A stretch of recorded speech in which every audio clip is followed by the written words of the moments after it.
Are we up for another one? 30 seconds.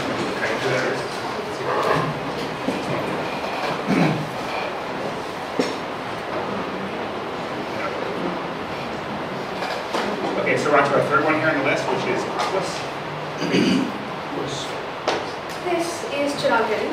Looks like a very pretty site, and it is. Until take a look at that dump of trash right at the bottom. This is the site that traces a lot of different locations in Delhi. You have pollution as coarse as this. You also have water pollution.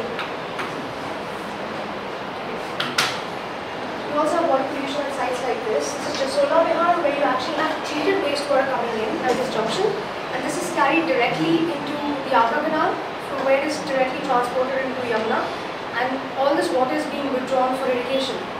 I wish I could tell you that is the beauty of gushing water, but it's not. It's actually detergents that have not been taken out of the water.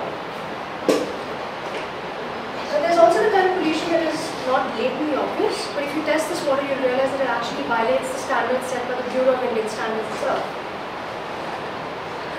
Welcome to the homes and offices of about 50% of Delhi's population.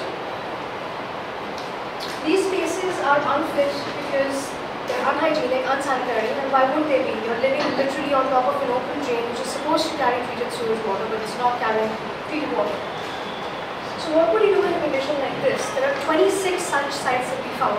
So the settlement, the informal settlement, is nestled directly on top of the drain.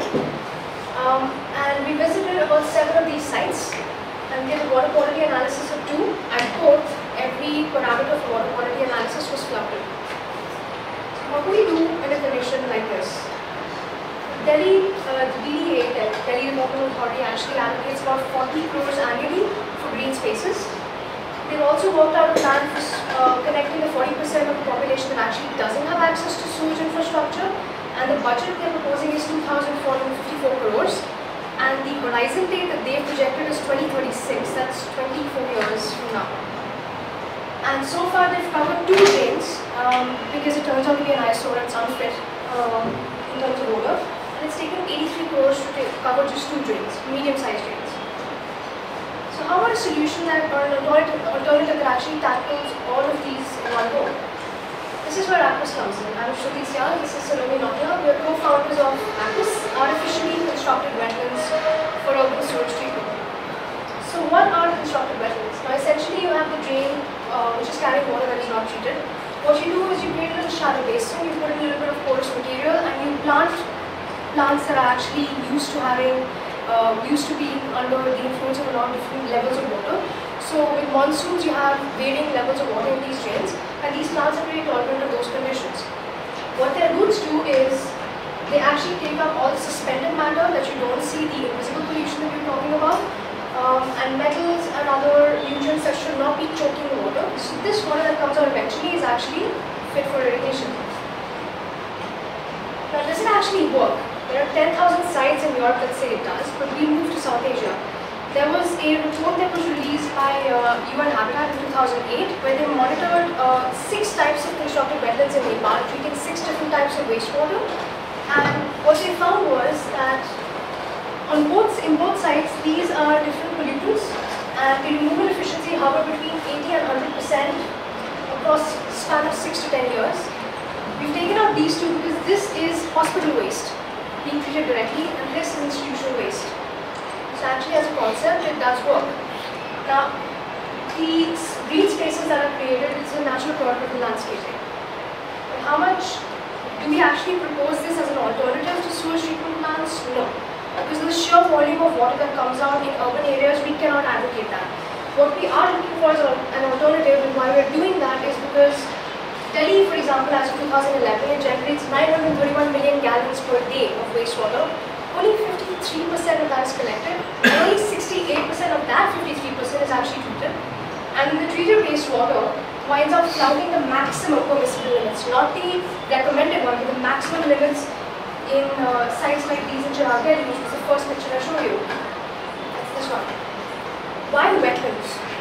For starters, it's low cost, it's low maintenance, it's scalable, and luckily for us, it's also multi-purpose. How how much does it actually cost? Now, conservative estimate that we generated was for an area of 200 square meters, which caters to about 500 people, it would cost 7,03,250, and you have annual operation and maintenance, which costs about 8,000 rupees a year. What we're trying to do is factor that annual operation and maintenance into community stewardship and education programs. So what ACWUS specifically delivers is we look for the sites, like the 26 that I pointed out to you. The undergraduates from relevant programs are actually taken in batches of 20 to go sample the water, understand the problem, run the tests, and that data is going to be maintained in a database. We also involve the communities in monitoring little things like how much the water elevation has happened, or what the flow is, what landscaping is required. So they have some sort of autonomy within the process itself. None of these are actually seen in any of the landscape architecture projects that run in India today. What we're trying to project as a revenue source is the education curriculum. We're estimating about 97,000 per batch of 20 students, but we're still working on those costs with the institutions we're talking to. Now, we are funded by Indian Institute of Human Settlements for a pilot project, so the money will go into construction right now. And what we're doing is we've been talking to Delhi and Jawaharlal Nehru University so far, and we'll be talking to IIT Delhi and Delhi University as well to put in the education curriculum into their courses. What we want to do is run a pilot with 20 students from these universities with the curriculum we've developed to make it more robust before we pitch it for our revenue source. What we're looking from you and from a lot of people is expertise. We do have an environmental engineer on board, but as is the case with a lot of such projects, we need to have multiple opinions. We are looking for partnerships with organizations that are actually working in these kinds of, which have similar goals. We're looking for decision makers in the Delhi government because we want to actually go through the appropriate process and get approvals. And we'd like additional funds from most sites because we don't want this to be a one pilot project success. Why ACWUS? Because we're actually linking three different and very important goals that are run independently together. There is wastewater treatment that's needed in these sites. There is no such ecological education program running, and we need community stewardship as well. We have a website running. This is the address. It's been running since November last year. And we'd like to leave you with a quote that actually has been our motto from the very beginning, and it founded our modeling program as well. For in the end, you only conserve what you love. You only love what you understand. You only understand what you're taught.